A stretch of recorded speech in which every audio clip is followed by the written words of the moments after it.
नमो सिद्धाणं नमो आयरियाणं नमो वज्झायाणं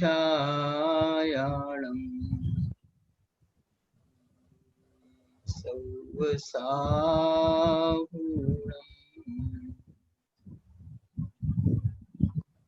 मंगलमय मंगलकरण वीतराग विज्ञान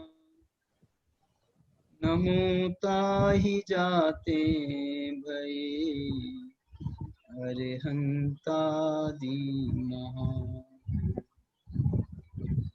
उपाय करते प्रथम कारण मंगल रूप विघ्न विनाशक सुख करण नमो शुद्ध शिव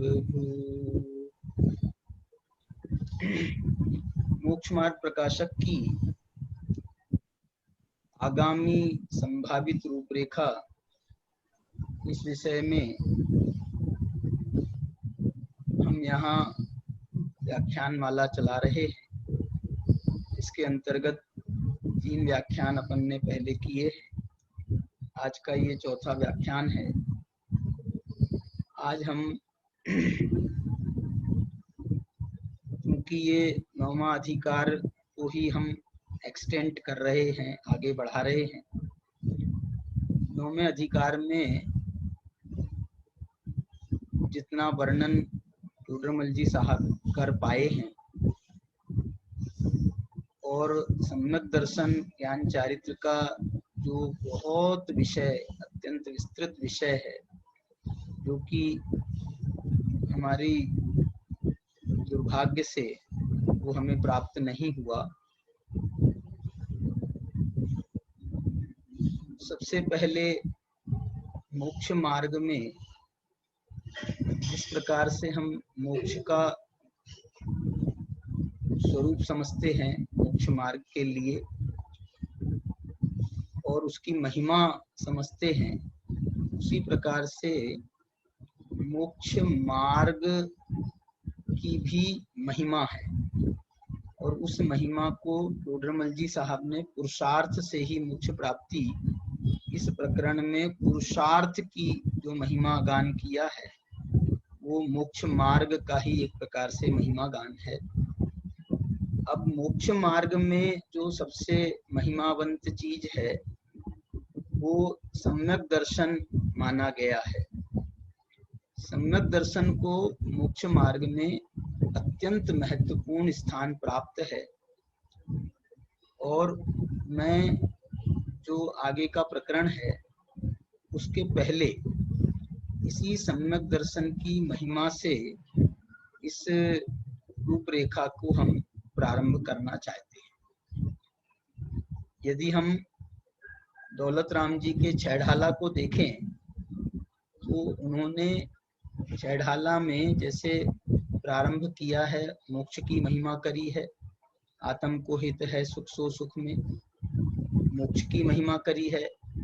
फिर दूसरे छंद में निश्चय मोक्ष मार्ग की चर्चा की है और इसके बाद में उसकी चर्चा करने के बाद में उन्होंने अब व्यवहार मोक्ष मग सुनिए हेतु नियत को होई, ऐसा कहकर के उन्होंने व्यवहार मोक्ष मार्ग की चर्चा प्रारंभ की। टोडरमल जी साहब का भी कल हमने जो विषय देखा था उसमें भी उन्होंने भी निश्चय सम्यक्त्व और व्यवहार सम्यक्त्व इसकी चर्चा उन्होंने प्रारंभ की है। इससे प्रभावित ही होकर के दौलत राम जी ने भी निश्चय व्यवहार मोक्ष मार्ग की चर्चा सबसे पहले छैढाला में की। जब मैं छैढाला को देखता हूँ तो छैढाला में इस सम्यक्त्व की महिमा गान छैढालाकार ने भी बहुत किया है, बहुत बहुत। लेकिन ये जो महिमा का प्रकरण है या तो हम विषय प्रारंभ करने के पहले कर लेवें, प्रारंभ कर स्टार्टिंग में कर लेवें महिमा की चर्चा, अथवा इस महिमा की चर्चा को उपसंहार में भी करने की परंपरा है। दौलत राम जी ने मोक्ष मार्ग चैढ़ाला में तीसरी ढाल के अंत में सम्यक दर्शन का पूरी चर्चा करने के उपरांत सबसे आखिरी में उन्होंने 3 छंद लिखे हैं। 14, 15 और 16 नंबर के 3 छंद हैं तीसरी ढाल के, जिसमें उन्होंने मोक्ष सम्यक्त की महिमा गान किया है। हम चूंकि इसको ये आधार बना रहे हैं 15वें छंद से, 15, 16 और 17, इन 3 छंदों में उन्होंने मैंने महिमा को कितना महत्व दिया कि कुल 17 छंद उन्होंने 4-4 लाइन के लिखे हैं तीसरी ढाल में।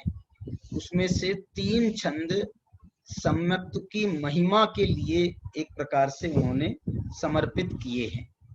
तो हम चूंकि चैढ़ाला को भी अपनी संभावित रूपरेखा का आधार बना रहे हैं, तो उन्हीं 3 छंदों से अपनी महिमा के प्रकरण को प्रारंभ कर रहा हूँ।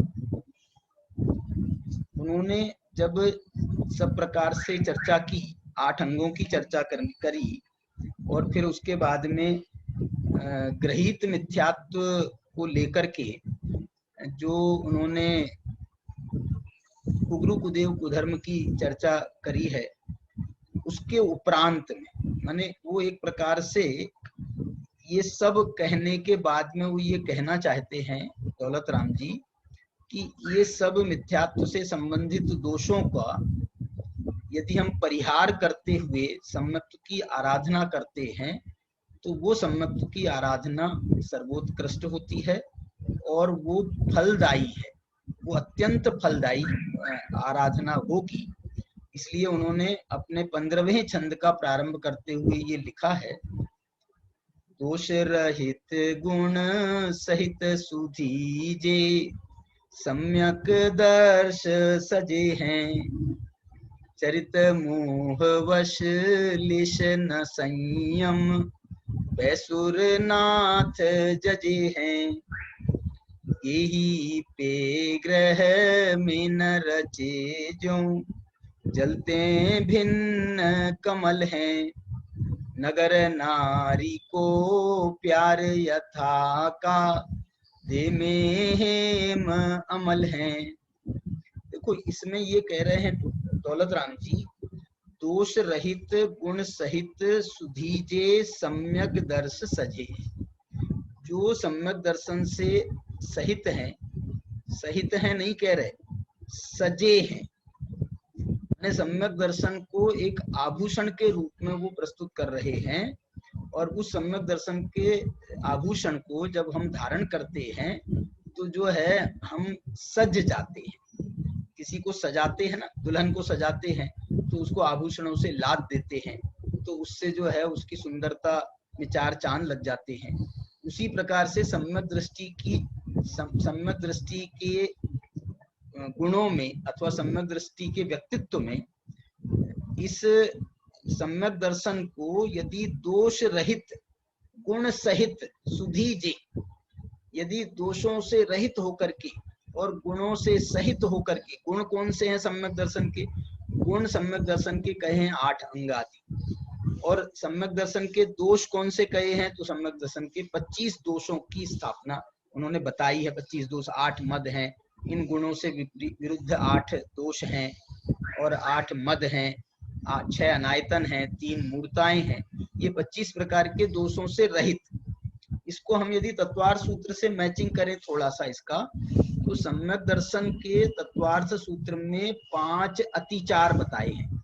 7वें अधिकार में अतिचारों का प्रकरण है, वहां पर उन्होंने व्रतों के जैसे अतिचार बताए हैं, समाधि के जैसे अतिचार बताए हैं, ऐसे उन्होंने सम्यक दर्शन के भी 5 अतिचार बताए हैं। शायद 20-22 नंबर का सूत्र है।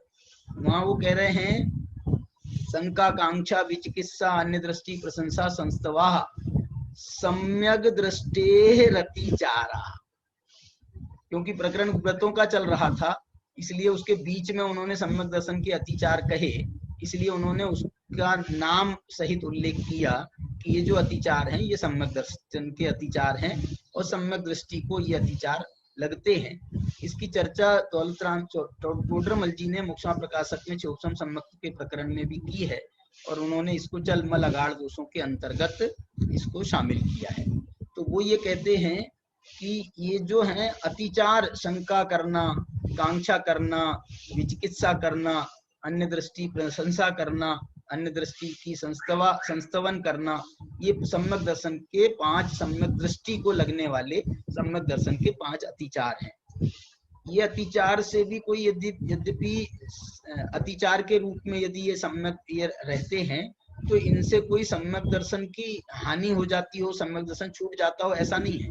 क्षयोपम सम्यक्त्व के रहते हुए ये अतिचार लगते हैं कदाचित, लेकिन टोडरमल जी, दौलतराम जी ये कह रहे हैं यदि ये अतिचार ना लगे यदि ये अतिचार ना लगे तो वो सम्यक दृष्टि का जो जीवन है, उसका व्यक्तित्व जो शोभायमान होता है, वो अतिचारों के साथ में उसमें वो शोभा नहीं दिखाई देती है। इसलिए दोष रहित, गुण सहित, और जो दोषों के अभाव में जो गुण हैं, सम्यक दृष्टि के जो गुण कहे गए हैं, ये भी गुण कहे गए हैं, 8 अंग भी गुण कहे गए हैं। इसके अलावा चारित्र पाहुड़ में सम्यक दृष्टि के, सम्यक दर्शन के 8 गुण और भी कहे, जिसमें आप प्रसम, संवेग, अनुकंपा, आस्तिक्य, इनका समावेश करते हुए उन्होंने 8 गुणों को इसको विस्तारित किया है। उसकी अपन जब चर्चा करेंगे तो वो चर्चा भी अपन आएगी। तो यहाँ पर तो मैं ये कहना चाहता हूँ कि ये सम्यक दर्शन के उन्होंने 8 दोषों से रहित कहे या 5 अतिचारों से रहित जो सम्यक दर्शन। एक जो आपने देखा होगा रत्नकरण श्रावकाचार में जब उन्होंने दर्शन प्रतिमा का वर्णन किया है तो उसमें उन्होंने एक शब्द का प्रयोग किया है, सम्यक दर्शन शुद्धा। मैंने वहां पर वो ये कह रहे हैं कि दर्शन प्रतिमा किसको होती है, जिसका सम्यक दर्शन शुद्ध होता है। माने इसको सम्यक दर्शन से जो शुद्ध है ये भी अर्थ है, और जिसका शुद्ध सम्यक दर्शन होता है, माने अतिचारों से रहित जिसका सम्यक दर्शन होता है, वो दर्शन प्रतिमा का धारक कहलाता है। ऐसा वहां पर जो उसमें सम्यक दर्शन के साथ में एक शुद्ध शब्द का प्रयोग उन्होंने किया है। तो यहाँ जो हम कह रहे हैं कि ये महिमा गान करते हुए कह रहे हैं कि दोष रहित, गुण सहित सुधीजे, सम्यक दर्श सजे हैं, चरित मोह बस लेस न संयम, पै सुरनाथ जजे हैं। यहाँ पर जो है चरित्र मोह के उदय से होने वाले जो दोष हैं वो सम्यक दृष्टि के दोष नहीं माने जाते हैं। सम्यक दर्शन के जो अतिचार माने जाते हैं वो चारित्र मोह से उत्पन्न होने वाले दोषों को सम्यक दर्शन का अतिचार नहीं माना गया है। सम्यक दृष्टि के अतिचार में शंका, कांक्षा, विचिकित्सा आदि को लिया है। व्रतादि के अतिचार वो सम्यक दर्शन के अतिचार नहीं है। क्यों नहीं है? क्योंकि उसने तो व्रतों को अंगीकार ही नहीं किया है ना। अभी चरित मोहवश लेस न संयम, उसने लेस संयम को अंगीकार नहीं किया है। अभी तो अविरत सम्यक्त्व की स्थिति है चौथे गुण स्थान में। इसलिए जब उसने व्रतों का अंगीकार ही नहीं किया है तो व्रतों में लगने वाले दोष सम्यक दृष्टि को लागू नहीं होते। यद्यपि वो दोष अपने आप में दोष तो है चारित्र मोह के उदय से होने वाले, लेकिन वो उसको आप सम्यक दृष्टि का दोष अलग से कहें या सम्यक दर्शन का अतिचार कहें तो वो सम्यक दर्शन के अतिचार चारित्र मोह के उदय से नहीं लगते हैं, ये लगते हैं सम्यक्त्व प्रकृति के उदय से। और सम्यक्त्व प्रकृति जो है ये दर्शन मोह की प्रकृति है। इसलिए इसको जो है चारित्र के अनंतानुबंधी अप्रत्याख्यान, प्रत्याख्यान, इनके जो चारित्र मोह की प्रकृतियां हैं उनके उदय से लगने वाले दोष नहीं है। ये दोष जो हैं ये सम्यक्त्व प्रकृति के उदय से लगने वाले दोष कहलाते हैं, वही सम्यक दर्शन के दोष कहे जाएंगे। तो यहाँ पर तो वो कह रहे हैं स्पष्ट कि चरित्र मोहवश लेस न संयम, पै सुरनाथ जजी हैं। देखो कितनी ये है सम्यक्त्व की महिमा। और बल्कि मैं तो कह रहा हूँ ये सम्यक दृष्टि की महिमा कर रहे हैं, क्योंकि पै सुरनाथ जजे, सम्यक दृष्टि को ही रहने वाला। मैंने सम्यक दृष्टि को जैसे हम मुनि भगवंतों के सामने उनकी पूजन आदि करते हैं, उनको उनकी स्थापना आदि करके पूजन आदि करते हैं पंच परमेष्ठियों की, ऐसी सम्यक दृष्टि की ऐसी पूजन नहीं होगी। पै सुरनाथ जजे हैं का मतलब ऐसी अष्टद्रव्य से पूजन करने का कथन नहीं किया जा रहा है। यहाँ तो ये कह रहे हैं कि उसको चरित्र मोह के उदय से बिल्कुल भी संयम नहीं है, उसके बावजूद भी पै सुरनाथ, सुरनाथ माने इंद्र, सौधर्म इंद्र, ये वो सुरों के नाथ कहलाते हैं, वो सौधर्म इंद्र भी ऐसे सम्यक दर्शन की स्तुति करते हैं, उसकी पूजन करते हैं, उसकी आराधना करते हैं। सम्यक दृष्टि पूज्य नहीं है, अविरति सम्यक दृष्टि, लेकिन सम्यक दर्शन पूज्य है। सम्यक दर्शन को जो है ऐसा नहीं माना जाएगा कि ये जो सम्यक दर्शन है ये अविरति का सम्यक दर्शन पूज्य नहीं है, व्रतियों का सम्यक दर्शन पूज्य है।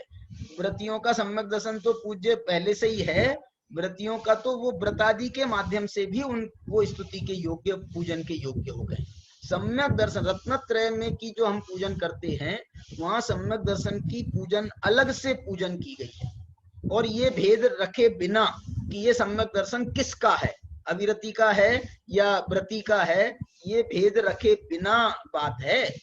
इसलिए जो है ये सम्यक दर्शन को जजे हैं, इतना महिमावंत शब्द का प्रयोग दौलत राम जी ने किया है। आगम में भी इसका उल्लेख बहुत संक्षेप में आ जाता है। रत्नकरण श्रावकाचार्य जब ये कहता है कि वो लिखा है ना उन्हें, गृहस्थो मोक्ष मार्गस्थो निर्मोहो नैव मोहवान अनगारो ग्रही श्रेयान निर्मोहो मोहिनो मुने। माने उन्होंने ये लिखा है कि उससे वो श्रेष्ठ है, द्रव्यलिंगी मुनि से ये सम्यक दृष्टि भले ही चतुर्थ गुण स्थान वर्ती है, वो श्रेष्ठ है। अनगारो ग्रही श्रेयान, ऐसे अनगार से, मोहिनो मुने, ऐसे मोही मुनि की तुलना में निर्मोही दोष रहित गुण सहित ऐसा जो सम्यक दृष्टि है वो श्रेष्ठ है। तो ये श्रेष्ठ, मैं कहता हूं ये जो श्रेष्ठता का बखान करना है अथवा उनकी जो प्रशंसा करना है, ये प्रशंसा करने को ही आप जजे वाला जो भाव है उसको ग्रहण करना चाहिए। प्रशंसा भी एक प्रकार की स्तुति है, पूजा है। प्रशंसा करना, हम भगवान की पूजा करते हुए क्या करते हैं बताओ? प्रशंसा ही तो करते हैं उनके गुणों की। तो ये गुणों की प्रशंसा करना ही पूजन का एक प्रकार होता है। इसलिए यदि कहीं पर ऐसा भी लिखा हो, जजे हैं शब्द या पूजे हैं शब्द, ऐसा भी लिखा हो, तो हम ज्यादा आंदोलित होने की जरूरत नहीं है और उसका भाव हम यथार्थ समझ लेंगे। अब जो है और प्रशंसा करते हुए कह रहे हैं, गेही पे, क्यों है ये सम्यक दृष्टि की आप प्रशंसा कर रहे हो, क्यों प्रशंसा कर रहे हो? अरे देखो तो सही, यद्यपि वो गेही ग्रही है, गृहस्थ है, पे ग्रह में न रचे ज्यों, वाह वाह वाह, गृहस्थ होते हुए भी ये सम्यक दृष्टि गृहस्थी में रचता नहीं है, पचता नहीं है। जैसा मिथ्या दृष्टि उसमें एकत्व करके, कर्तृत्व करके, ममत्व करके, जैसे वो भोक्तृत्व करके, ये चार बुद्धियों के साथ में जैसे सम्यक दृष्टि, मिथ्या दृष्टि अपने गृहस्थी में, अपने परिवार में, अपने शरीर के प्रति, अपने माने वो तो परद्रव्य में ही रचना पचने का उसका व्यवहार है, ऐसा जो है सम्यक दृष्टि का ऐसा व्यवहार नहीं होता। सम्यक दृष्टि जो है गेही पे ग्रह में न रचे। इसके लिए समझ लो सर्वोत्कृष्ट उदाहरण जो हमारा आगम में प्रसिद्ध है, भरत चक्रवर्ती, घर में वैरागी, भरत जी घर में वैरागी, तो गेही पे ग्रह में न रचे। जो घर में रहते हुए भी, सब काम काज भी करते हुए भी वो उसमें रचते नहीं है, पचते नहीं है, उससे एकत्व नहीं करते, उससे ममत्व नहीं करते, उसमें कर्तृत्व की वासना उनको नहीं होती है, भोक्तृत्व बुद्धि नहीं होती है। ऐसी जो है उससे रहित होने के कारण से ग्रह में न रचे ज्यों जलते भिन्न कमल है। बोले साहब कैसे भिन्न है? बोले देखो ना, जैसे कमल जो है वो पानी से स्पर्शित है, जल से स्पर्शित है, पानी में ही रहता हुआ वो पानी से अलिप्त रहता है, पानी से स्पर्शित दिखाई देने पर भी वो अपने स्वभाव से पानी से स्पर्शित नहीं है। ऐसे ही यहाँ पर गृहस्थ को ये संज्ञा दी है। एक उदाहरण नहीं, दूसरा भी उदाहरण उन्होंने प्रस्तुत किया है, नगर नारी को प्यार यथा देखो क्या उदाहरण, अब दौलत राम जी जैसे व्यक्तित्व को, उनको ये लगा कि ये उदाहरण देने में ऐसा लगेगा, कोई कहेगा अरे यार इसमें देखो किसका उदाहरण दे दिया, सम्यक दृष्टि के लिए नगर नारी का उदाहरण दे रहे हैं लेकिन इसमें हम आंदोलित ना हो, क्योंकि बात हमको जो है ना, उदाहरण में उलझना नहीं है, हमको बात समझना है। नगर नारी कैसी होती है? नगर नारी जो होती है, नगर नारी का अर्थ है वेश्या। तो जो वेश्या होती है उसका, वो जो अपने ग्राहक के साथ में बहुत राग प्रदर्शित करती है, लाड़ प्रदर्शित करती है, प्रेम प्रदर्शित करती है, सब कुछ करने पर भी उसकी जो दृष्टि है वो उस व्यक्ति पर नहीं है, उसको तो जो उसके माध्यम से धनार्जन होने वाला है उस धनार्जन पर उसकी दृष्टि लगी रहती है। इसी प्रकार से सम्यक दृष्टि जो है, गृहस्थी में रहते हुए भी उसका गृहस्थी से वो अनुरक्त नहीं हो, दिखता है गृहस्थी में अनुरक्त दिखता है। ऐसा नहीं है कि अपने बाल बच्चों के साथ में, परिवार के साथ में, स्त्री पुत्र कुटुंब परिवार के साथ में कोई दुश्मनी का व्यवहार करेगा, दुश्मनी का व्यवहार नहीं करेगा। वो बात तो उनसे सबसे बड़े प्यार के साथ में ही करेगा, बहुत अच्छे से करेगा, उनके हित की बात करेगा। माने जो अंतरंग आध्यात्मिक हित की बात होती है वो सम्यक दृष्टि समय समय पर वो भी जरूर प्रदर्शित करता है। क्यों? क्योंकि उसको जो चीज प्राप्त हुई है, और ये जो हमारे प्रियजन हैं, इन प्रियजनों को वो जो है ऐसी चीज क्यों नहीं बताएगा, इसलिए सम्यक दृष्टि करता ही है। सम्यक दृष्टि की तो छोड़ो, हम लोग जो जो जयपुर से पढ़े हैं विद्यार्थी, अब जब हमारे को जो है परिवार बस गया, बाल बच्चे हो गए, तो हमको भी ये विकल्प आता रहा और आया, और हमने किया भी, कोशिश करी उसकी कि भैया हम अपने बच्चों को भी ये संस्कार दें, जो संस्कार हमको मिले हैं ये संस्कार हमारे बच्चों को भी मिले। तो हमने उनको, बच्चों को मंगलायतन में भर्ती कराया, भाई संस्कार मिलेंगे, उनको जयपुर में भर्ती कराया। मतलब जो भी है, मैं ये कहना चाहता हूँ, ऐसे मैं नहीं हूँ, अकेला नहीं हूँ, ऐसे 50 हमारे विद्यार्थी हैं जिन्होंने अपने बच्चों को मंगलायतन में भर्ती कराया, और ये अधिकार के साथ में भर्ती कराया।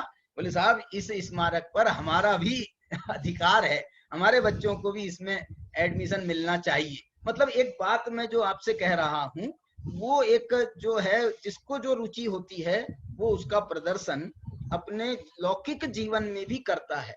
नगर नारी को प्यार यथा उसको ये भी मालूम है कि ये मैं जबरदस्ती नहीं कर सकता, अथवा ये मेरे कर्तृत्व बुद्धि के साथ में नहीं करता है, वो कि कोशिश करता है, कहता है, उनको प्रेरणा देता है, लेकिन अब किसी की होनहारी खराब होगी तो वो उसमें कुछ नहीं कर सकता। फिर वो जो समझ लेगा कि भाई बहुत हमने समझा दिया, बहुत कह दिया, अब इसके बाद में इनको बात समझ में नहीं आ रही है, तो वो फिर विरक्त भी हो जाता है कि भैया ठीक है, भी तुमको जो दिखे सो कर। जबरदस्ती का तो कोई खेल ही नहीं है। ऐसे ही यहाँ पर जो है नगर नारी को प्यार यथा, एक दूसरा उदाहरण, और तीसरा उदाहरण भी दिया, कादे में हेम अमल है। जैसे कीचड़ में रह करके भी जो स्वर्ण होता है, कादे में हेम, हेम माने स्वर्ण, तो जैसे स्वर्ण होता है वो उसमें जंग नहीं लगती है, कादे में हेम अमल है। एक बात मैं बताना चाहता हूँ इसके साथ में, कि यदि ये चौथे गुणस्थान की परिणति नहीं होती ना, चौथे गुणस्थान की अवस्था मोक्ष मार्ग में नहीं मानी गई होती, तो हम जो है इसको कैसे समझाते कि ये गृहस्थ में रह करके भी आप धर्माचरण कर सकते हो, गृहस्थ में रह करके भी आप धर्माचरण की पूर्णता नहीं कर सकते हो, लेकिन धर्माचरण का प्रारंभ तो आप गृहस्थी में रह करके कर ही सकते हो, इसकी कोई मनाही नहीं है। कोई कहे कि नहीं साहब धर्म करने के लिए आपको तो पहले दीक्षा लेनी पड़ेगी, धर्म की शिक्षा लेने के पहले आपको पहले दीक्षा लेनी पड़ेगी, तो ऐसे पहले दीक्षा फिर शिक्षा, ऐसा विधान जैन शासन का नहीं है। जैन शासन कहता है इसको जैसे बने वैसे, दीक्षा लेकर के कोई आगे बढ़ना चाहता हो तो बढ़े, लेकिन यदि कोई राजमार्ग नहीं है दीक्षा लेकर के शिक्षा देने का, क्योंकि राजमार्ग तो चौथे गुणस्थान पहले होगा, पांचवा गुणस्थान होगा, छठा गुणस्थान होगा, माने जो क्रम है राजमार्ग, तो वो क्रम से धर्म की आराधना करने का वो सच्चा मार्ग है। तो इसलिए जो है इसमें बिल्कुल भी ऐसा ऐसा सोचना ही गलत है कि नहीं हम तो जो है पहले तुम दीक्षा ले लो, उसके बाद में हम तुमको शिक्षा देंगे। ये मार्ग उचित नहीं है। ऐसे ही यहाँ पर गृहस्थ अवस्था में मतलब देखो, दो गुणस्थान, मोक्ष मार्ग के दो गुणस्थान, चौथा गुणस्थान भी और पांचवा गुणस्थान भी, ये दोनों गुणस्थान गृहस्थ में रह करके किए जा सकते हैं। अरे ये गृहस्थ ही तो उसकी भावना बलवती होगी, गृहस्थ ही तो यहाँ से यदि प्रारंभ नहीं करेगा तो वो मुनि बनने की भावना ही उसको कैसे बनेगी, और मुनि बनने की भावना नहीं बनेगी तो मुनि कैसे बनेगा। इसलिए उसको जो है ये बहुत आवश्यक है, और इसका निषेध करना ये बिल्कुल गलत है कि इसका निषेध तो किया ही नहीं जा सकता है कि गृहस्थी में रह करके हम जो है सिर्फ हम तो दान पूजा करें, बस इतना ही कार्य करें, हम जो है तत्व की आराधना ना करें या तत्व का विचार ना करें। इसका निषेध किया जाता है, ये निषेध बिल्कुल अनुचित है। तो ये दृष्टि से ये एक पहला छंद हुआ। इसके बाद में जो दूसरा छंद है, मैं दूसरे छंद को आपको मैं भी एक प्रकरण आपको सुनाना चाहता हूँ। और भी पहले तो मैं ये जो अपन ने ये महिमा देखी ना, इसी प्रकार से और इसकी महिमा ये दो छंदों को अपन बाद में लेते हैं। मैं आपको एक हमारे स्वर्णलता जी की एक पीएचडी हुई थी आज से 10 साल पहले। उन्होंने जो है चरणान योग विषय को आधार बना करके उन्होंने अतिचार और प्रायश्चित का वर्णन करने वाला उनका पीएचडी का विषय था। तो उसमें जो है पहला चैप्टर तो सामान्य जैन संविधान से संबंधित था, दूसरा चैप्टर जो है वो श्रावकाचार का था, तीसरा चैप्टर जो है श्रवणाचार का था। उसके जब हम पहले श्रावकाचार श्रवणाचार बताएं उसके बाद में अतिचार पर जाए ना, तो ये जो है दो चैप्टरों में ये बताने का मैं ये बताना चाहता हूँ इसका प्रारंभ कहाँ से किया। और इसका प्रारंभ जो है श्रावकाचार का प्रारंभ भी और श्रवणाचार का भी प्रारंभ, हमारे सभी ग्रंथों में भी इन दोनों आचारों का माने श्रावकाचार का और श्रवणाचार का प्रारंभ सम्यक्त्व की आराधना से किया गया है। देखो मैं उसके कुछ अंश आपके सामने पढ़ करके सुना रहा हूँ, आपको इसमें बहुत आनंद आएगा। बहुत बहुत कॉम्पैक्ट है, माने बहुत सारे ग्रंथों का 10-20 ग्रंथों का कॉम्पैक्ट करके ये बात जो है उसमें लिखी गई है सम्यक्त्व की महिमा के संबंध में। देखो इसमें ऐसा लिखा है, जैन दर्शन के अनुसार विचार करें तो श्रावकाचार और श्रवणाचार निरूपण के भी पूर्व चूंकि श्रावक और श्रवणों को भी सर्वप्रथम सम्यक दर्शन प्राप्त करना अनिवार्य माना गया है, अतः संक्षेप में सम्यक दर्शन के महत्व एवं स्वरूप का विचार करते हैं। देखिए यहाँ पे इसका प्रारंभ किया है, सम्यक दर्शन को धर्म का मूल कहा गया है। देखो अब एक एक वाक्य में आपको आगम की झलक मिलेगी, इसके एक एक वाक्य में। ये कहाँ है सम्यक दर्शन को धर्म का मूल कहा है, दंसन मूलो धम्मो सम्यक दर्शन को धर्म का मूल कहा गया है। सर्वत्र मोक्ष मार्ग, देखो अब मैं आपको एक तो दो बातें बताई मैंने, श्रावकाचार ग्रंथों में और श्रवणाचार ग्रंथों में सर्वत्र उन्होंने सम्यक दर्शन से बात को प्रारंभ किया है। अरे ये तो छोड़ो, जो हमारी आराधना के जो विषय हैं, मैं आपको विषय भी बता रहा हूँ, आराधना के जो हमारे विषय हैं उन विषयों का भी प्रारंभ सम्यक दर्शन से माना जाता है। जैसे विषय के लिए मोक्ष मार्ग की बात हम प्रारंभ करेंगे तो सम्यक दर्शन ज्ञान चारित्राणी मोक्ष मार्ग, रत्नत्रय मोक्ष मार्ग में रत्नत्रय आ गया, धर्म में भी ये तीनों धर्म आ जाते हैं, रत्नत्रय धर्म आ जाता है। और धर्म में और विषय भी 10 धर्म की बात हम करें तो 10 धर्म के जो 10 चारित्र के भेद हैं, क्षमा मार्दव आर्जव, ये चारित्र के भेद हैं, लेकिन इसके साथ में लगा हुआ जो उत्तम शब्द है, ये उत्तम शब्द सम्यक दर्शन की सत्ता का सूचक है। सम्यक दर्शन के बिना माने मोक्ष मार्ग नहीं है, सम्यक दर्शन के बिना रत्नत्रय नहीं है, सम्यक दर्शन के बिना धर्म नहीं है। अच्छा चलो ये छोड़ो, इसके बाद में हम और धर्म की आराधना करते हैं हम षोडश कारण भावनाओं के द्वारा। षोडश कारण भावनाओं की पहली भावना का नाम बताइए। तो षोडश कारण भावना की पहली भावना का नाम भी है दर्शन विशुद्धि। दरस विशुद्ध धरे जो कोई, ताको आवागमन न होई। मैंने पहली जो भावना है वो सम्यक दर्शन की भावना है। इसी प्रकार से जो है 4 प्रकार की आराधना कही जाती है, उसमें दर्शन आराधना कही जाती है। श्रावकाचार का मैंने आपको बताया, साधु आचार का बताया। 11 प्रतिमाओं की हम बात करें तो 11 प्रतिमाओं का प्रारंभ दर्शन प्रतिमा से हुआ। आदि सभी सर्वत्र सम्यक दर्शन को ही प्रधान से माना गया है। जहां मोक्ष मार्ग या रत्नत्रय में सर्वप्रथम रत्न सम्यक दर्शन को माना है। उत्तम क्षमा आदि 10 धर्मों में उत्तम शब्द ही सम्यक दर्शन का प्रतीक है। षोडश कारण भावना में पहली भावना दर्शन विशुद्धि है। चतुर्विध आराधनाओं में प्रथम आराधना दर्शन आराधना है। पंचाचार जब कहे जाते हैं उसमें दर्शनाचार, ज्ञानाचार, चारित्राचार, दर्शनाचार से वहां भी प्रारंभ किया गया है। श्रावकाचार में श्रावक का जो विश्लेषण करते हैं ना, श्रावक किसे कहते हैं, तो जो श्रद्धावान है, विवेकवान है, क्रियावान है। मैंने पहला विशेषण श्र शब्द जो है ना, श्रावक का श्र शब्द, ये सम्यक दर्शन का सूचक है। श्रद्धान, श्रद्धा का सूचक है। तो ये जो है ये सम्यक दर्शन का प्रतीक है। साधु के आचारों में पंचाचारों के अंतर्गत दर्शनाचार है। 11 प्रतिमाओं में दर्शन प्रतिमा को माना गया। तो इस प्रकार से ये इसका मतलब क्या स्थान है, इसको आप इस छंद से समझ सकते हो। कौन से छंद से? मोक्ष महल की प्रथम सीढ़ी, या बिन ज्ञान चरित्रा, सम्यकता न लहे सुदर्शन, धारो भव्य पवित्रा। मोक्ष महल की प्रथम सीढ़ी सम्यक दर्शन।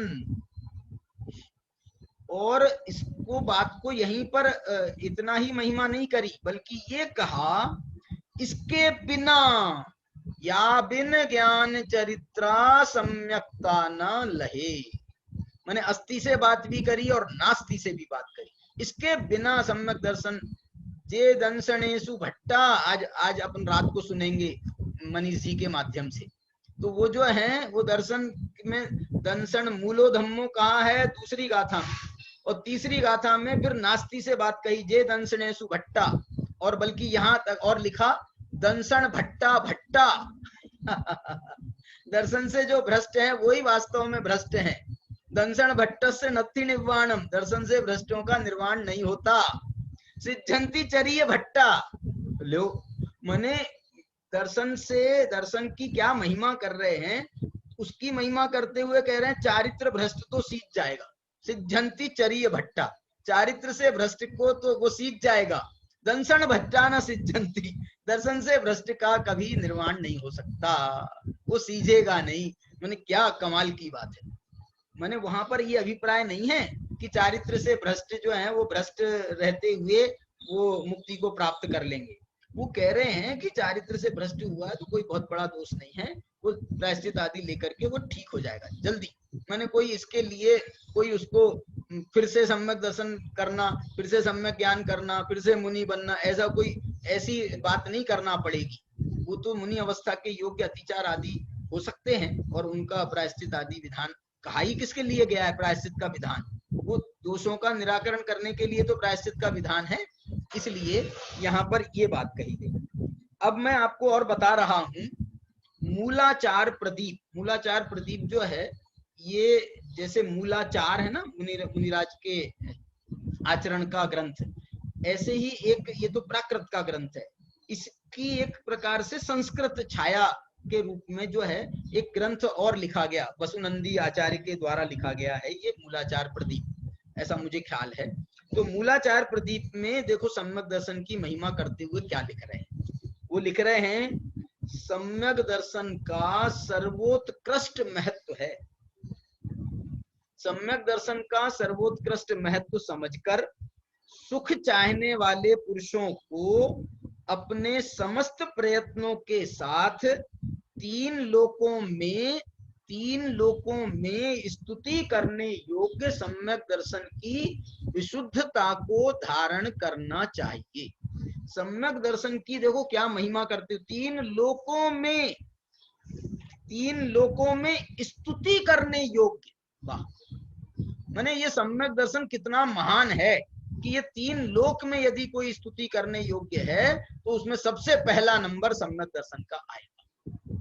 मालूम, पुरुषार्थ सिद्धि उपाय में एक इसी से मिलता जुलता एक छंद है, उसमें क्या लिखा है मालूम? वहां पर तत्रादौ सम्यक्त्वं समुपाश्रयणीयमखिल यत्नेन। क्या कह रहे? तत्र आद्यौ सम्यक्त्वं समुपाश्रयणीयम, सबसे पहले मोक्ष मार्ग में सम्यक दर्शन की आराधना करनी चाहिए। सम्यक दर्शन उपाश्रयनीय है। सम्यक दर्शन उपाश्रय, सम्यक दर्शन क्या लिखा? तत्रादौ सम्यक्त्वं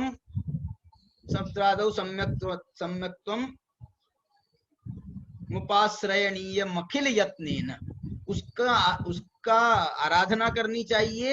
और कैसे करनी चाहिए? अखिल यत्नेन, माने अपने संपूर्ण प्रयत्न के द्वारा सबसे पहले सम्यक दर्शन को प्राप्त करने की कोशिश करनी चाहिए। जो टोडरमल जी ने पुरुषार्थ से ही मोक्ष प्राप्ति के प्रसंग में भी बात कही थी, और पुरुषार्थ सिद्धि उपाय ग्रंथ में भी ये बात वो खुद लिख रहे हैं। तत्राद्यौ सम्यक्त्वं समुपाश्रयणीयम अखिल यत्नेन तस्मिन् सत्येव भवति ज्ञानम चरित्रम च। क्योंकि सम्यक दर्शन के होने पर ही ज्ञान और चारित्र ये सम्यक पने को प्राप्त होते हैं। ऐसी ये सम्यक दर्शन की महा महा महा महिमा आचार्यों ने की है। और देखो, और आगे मैं बता रहा हूं, यह सम्यक दर्शन समस्त गुणों का निधान है, मोक्ष की प्रथम सीढ़ी है।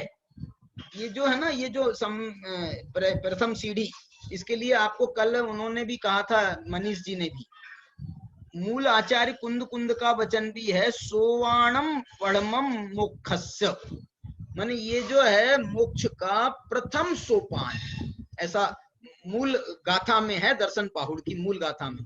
पढ़मम दंसनम सोवाणम पढ़मम मोक्षस्य, ये मोक्ष का पहला सोपान है।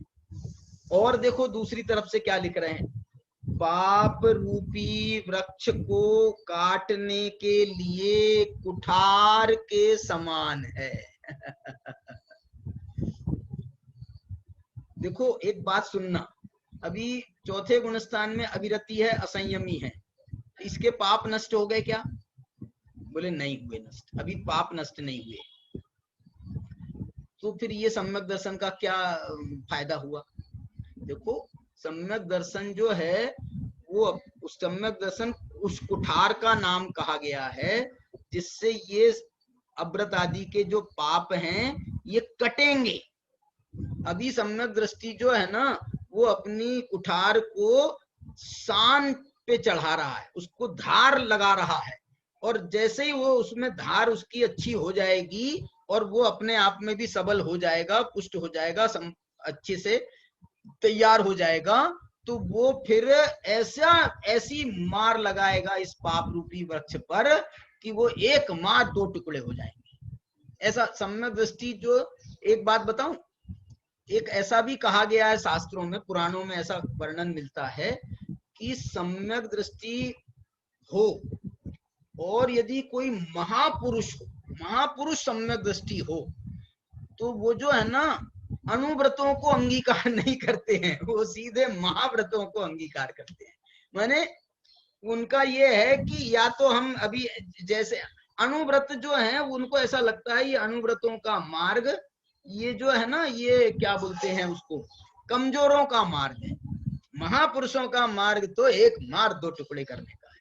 इसलिए वो सीधे चौथे गुणस्थान से सीधे सातवें गुणस्थान की छलांग लगाते हैं, उसके पहले मुनि धर्म अंगीकार कर लेते हैं।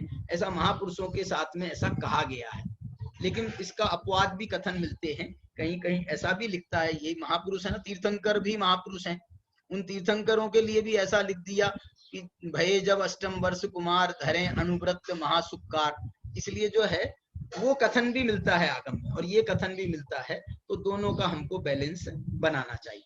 तो क्या कह रहे हैं, पाप रूपी वृक्ष को काटने के लिए कुठार के समान है, पुण्य बढ़ाने के लिए तीर्थ है। ये मैं इसलिए पढ़ रहा हूं सब, ये कहां पर लिखा है, ये मूलाचार प्रदीप का अंश मैं आपके सामने पढ़ रहा हूं। वो ये कह रहे हैं कि ये पुण्य बढ़ाने के लिए सम्यक दर्शन तीर्थ के समान है, सब में प्रधान है। कुगति रूपी घर को बंद करने के लिए कपाट के समान है।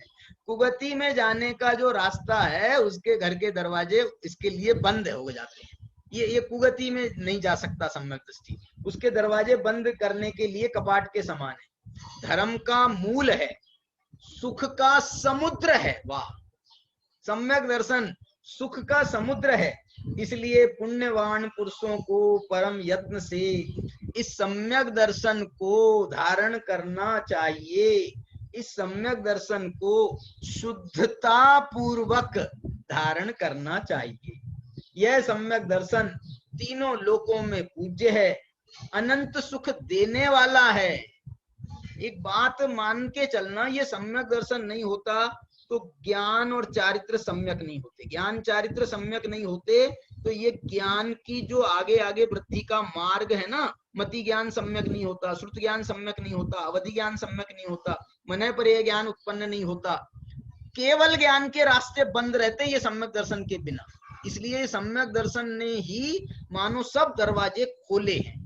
अब इसके बाद में आप और विशेष जो प्रयत्न उसके लिए चाहिए है वो प्रयत्न करते रहें, तो ये सम्यक दर्शन आपको केवल ज्ञान की प्राप्ति ही नहीं, मुक्ति की प्राप्ति कराने में भी ये सम्यक दर्शन समर्थ है।